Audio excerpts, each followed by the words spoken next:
Hi hello everyone, welcome back to மிலா vlogs. இன்றைக்கி வந்து ஒரு ஸ்வீட் ரெசிபி தான் பார்க்க போகிறோம். வாங்க வீடியோக்குள்ளே பார்க்கலாம். என்ன ஸ்வீட்டுன்னு கேட்கிங்களா? எல்லாருக்கும் பிடிச்ச மாதிரி சுசியை தான் பார்க்க போகிறோம். இது வரைக்கும் ட்ரை பண்ணி பாருங்கள். ஈஸியான மெத்தட் தான், பிகினர்ஸ் கூட ட்ரை பண்ணலாம். அதுக்கு ஃபஸ்ட்டு வந்து கடலைப்பருப்பு எடுத்துக்கோங்க ஃப்ரெண்ட்ஸ். நல்லா வந்து ஊற வச்சுட்டு குக்கரில் வச்சு ஒரு உசில் போட்டு எடுத்துக்கோங்க ஃப்ரெண்ட்ஸ். நான் காமிக்க பாருங்கள். அதுக்கடுத்து நான் இன்றைக்கி வந்து மண்டவளம் தான் எடுத்திருக்கேன். ஒரு மண்டவளம் எடுத்துருக்கேன். தேங்காய் பூ திருவி வச்சுக்கோங்க. மண்டவளம் வந்து நம்ம இப்போ வந்து காய்ச்சி எடுத்துக்கலாம். மண்டவளம் நல்லா நுணுக்கிட்டு தண்ணி ஊற்றி நல்லா ஒரு பாவு பதத்துக்கு எடுத்துக்கோங்க. நெக்ஸ்ட்டு வந்து ஒரு கடாய் வச்சுக்கோங்க. நெய் ஊற்றிக்கோங்க. தாராளமாக நெய் சேர்த்துக்கோங்க. நெய் எந்த அளவுக்கு சேர்க்கமோ அந்தளவுக்கு வாசனையாக இருக்கும். இப்போ நம்ம துருவன தேங்காய் சேர்த்து நல்லா மிக்ஸ் பண்ணிக்கோங்க. நல்லா பொன்னிறமாக வறுத்துக்கோங்க. தேங்காய் வந்து நல்லா வாசனையாக இருக்கும். நெக்ஸ்ட்டு வந்து பருப்பு காமிக்க பாருங்கள் ஃப்ரெண்ட்ஸ். இந்த அளவுக்கு வேக வச்சு எடுத்துக்கோங்க. வேக வச்ச பருப்பை மிக்சியில் போட்டு ஒரு பல்ஸ் எடுத்துக்கோங்க. ரொம்ப எடுக்கக்கூடாது. ஒரு பல்ஸ் மட்டும் போட்டு கொஞ்சம் கொஞ்சமாக போட்டு எடுத்துக்கோங்க. இந்த ஸ்வீட் ஈஸியாக செய்யலாம். வீட்டுக்கு கெஸ்ட்டு வந்துட்டாங்க உடனே செய்ய ஸ்வீட்டில் இதுவும் ஒன்று. எல்லாருக்கும் பிடிக்கும், நல்லாவே இருக்கும். இது வரைக்கும் ட்ரை பண்ணிட்டு பாருங்கள். இந்த டைம் வந்து நான் சுசி வந்து மண்டபத்தில் செய்கிறேன். கருப்பட்டியும் செய்யலாம், இல்லை சீனியும் செய்யலாம். எந்த டேஸ்ட்னாலும் செய்யலாம். ஆனால் டேஸ்ட் வைஸ் வந்து கொஞ்சம் மாறும். ஆனால் வந்து எல்லாமே ஒரே மெத்தடு தான். டேஸ்ட் வைஸ் வந்து கொஞ்சம் டிஃப்ரெண்ட்டாக இருக்கும். ஆனால் வந்து எல்லாமே டேஸ்ட்டாக இருக்கும். இது வரைக்கும் ட்ரை பண்ணி பாருங்கள். பாகு நல்லாவே கொதிச்சு வந்துட்டு பாருங்கள் ஃப்ரெண்ட்ஸ். இந்த அளவுக்கு தண்ணி ஊற்றிக்காங்க. ரொம்ப தண்ணி ஊற்றிடக்கூடாது. நெக்ஸ்ட்டு நம்ம வேக வச்ச பருப்பு ஒரு பல்ஸ் போட்டோம்னா அந்த பருப்பு வந்து இதில் டேரெக்டாக சேர்த்துக்கோங்க. நல்லா மிக்ஸ் பண்ணிக்கோங்க. இந்த டைம் வந்து ஒரு ஏலக்காவும் தட்டி சேர்த்துக்கோங்க. நல்லா வாசனையாக இருக்கும். நல்லா மிக்ஸ் பண்ணிக்கோங்க. நெக்ஸ்ட்டு நெய்யில் வறுத்த துருவன தேங்காய் வறுத்து வச்சுருவோம். அந்த தேங்காய் வந்து சேர்த்து நல்லா மிக்ஸ் பண்ணிக்கோங்க. தேங்காய் சேர்க்கும்போது நல்லா வாசனையாக இருக்கும், நல்லா மணமாகவும் இருக்கும். டேஸ்ட் வைஸ் வந்து ரொம்பவே நல்லாயிருக்கும். நெய்யில் வறுத்து சேர்த்துக்கோங்க, ரொம்ப நல்லாயிருக்கும்.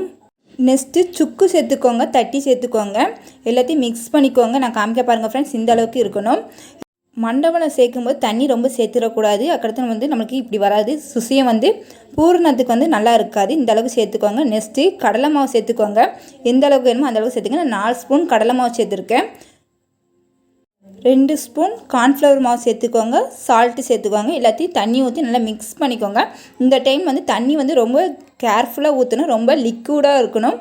ரொம்ப கட்டியாகவே இருக்கக்கூடாது, ரொம்ப தண்ணியாகவே இருக்கக்கூடாது. நான் காமிக்க பாருங்கள் ஃப்ரெண்ட்ஸ். இந்த மாதிரி லிக்விடாக இருக்கணும். இதுதான் கரெக்டான இருக்கும். சுசி வந்து டேஸ்ட் வைஸ் ரொம்ப நல்லாயிருக்கும். குழந்தைங்க கூட சாப்பிட்லாம். பிகினர்ஸ் கூட ட்ரை பண்ணலாம். இப்போ வந்து ஸ்டவ் ஆன் பண்ணிக்கோங்க ஃப்ரெண்ட்ஸ். ஒரு கடாய் வச்சுக்கோங்க. ஆயில் ஊற்றிக்கோங்க. ஆயில் ஊற்றுனோன்னே நம்ம வந்து சுசியத்தை வந்து இப்போ வந்து ரவுண்டாக பிடிச்சி வச்சுக்கோங்க. பால் ஷேப்பில் நல்லா காமிக்க பாருங்கள் ஃப்ரெண்ட்ஸ். ஒரு லட்டு மாதிரி பிடிச்சி வச்சுக்கோங்க. குட்டி லட்டுனாலும் சரி, பெரிய லட்டுனாலும் சரி.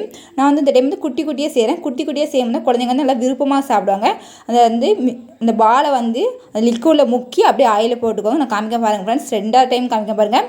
நல்லா அந்த பாலை வந்து லிக்விடில் ஆயிலில் போட்டுக்கோங்க. பூரணத்தை பிடிக்கும் போது நல்லா கையில் நெய் தடவிட்டு பிடிங்க. அப்போ வந்து நல்லா வாசனையாக இருக்கும், நல்லா மணமாகவும் இருக்கும். அதுக்கடுத்து நம்ம ஒரு பாலாக தேவையான அளவுக்கு போட்டுக்கோங்க. வீட்டுக்கு கெஸ்ட்டு வரும்போது என்ன ஸ்வீட் செய்யலாம் அப்படின்னு யோசிக்கும் போது இந்த சுசியம் செஞ்சு கொடுங்க. ரொம்பவே நல்லாயிருக்கும். கெஸ்ட்டுக்கு ரொம்பவே பிடிக்கும். நம்ம குயிக்காகவும் செஞ்சிடலாம். மெத்தட் வந்து நம்ம ஈஸி தான்.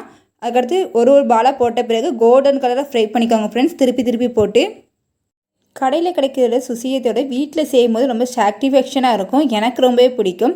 நம்மளே வீட்டில் செய்யும்போது ஸ்வீட்டும் நல்லா டேஸ்ட்டாகவே இருக்கும். நம்ம பிடிச்ச மாதிரி நம்ம எவ்வளோ நாள் செஞ்சு வந்து பல்காகவே ஸ்டோர் பண்ணி வச்சுக்கலாம். இந்த ஸ்வீட்டை கெஸ்ட்டுக்கு மட்டும் செஞ்சு கொடுக்காம ஃபங்க்ஷன் அண்டு ஃபெஸ்டிவல் டைமும் ட்ரை பண்ணி பார்க்கலாம். ஃபெஸ்டிவல் டைம் செய்யும்போது நல்லாவே இருக்கும். ஃபெஸ்டிவல் டைம் செய்யும்போது என்ன ஸ்வீட் செய்யலாம் அப்படின்னு யோசிக்கும்போது இந்த ஸ்வீட் வந்து சீக்கிரம் செஞ்சிடலாம். டேஸ்ட் வைஸ் ரொம்ப நல்லாயிருக்கும். மெத்தடும் ஈஸி தான். நமக்கு டைமும் ரொம்ப குயிக்காக முடிஞ்சிடும். நெக்ஸ்ட்டு என்ன ரெசிபி செய்யலான்ட்டு நம்ம யோசிக்கலாம். அதுக்காண்டி இந்த ஸ்வீட் வந்து நான் செய்வேன். இதே மாதிரி யாரெல்லாம் இந்த டைம் ஃபெஸ்டிவல் டைமில் என்னென்ன ஸ்வீட் செய்வீங்கன்னு மறக்காமல் கமெண்ட் பண்ணுங்கள். எனக்கு வந்து அன்றைக்கி வந்து சுசியம் வந்து நல்லாவே வந்துச்சு, டேஸ்ட்டாக இருந்துச்சு. இது வரைக்கும் ட்ரை பண்ணி பாருங்கள். நான் சொன்ன மெத்தடில் ரொம்ப சாஃப்டாக இருந்துச்சு. நல்லா தேங்காய் வந்து நெய்யில் வறுத்தனால நெய் ஸ்மெல் ரொம்பவே நல்லா இருந்துச்சு. நல்லா வாசனையாக இருந்துச்சு. எனக்கு வந்து சுசியம் ரொம்பவே பிடிச்சிருந்துச்சு. உங்களுக்கு காமிக்க பாருங்கள் ஃப்ரெண்ட்ஸ். எந்த அளவுக்கு சாஃப்டாக ஸ்வீட்டாக வந்துச்சு பாருங்கள் ஃப்ரெண்ட்ஸ். எனக்கு ரொம்பவே நல்லாவே வந்துச்சு.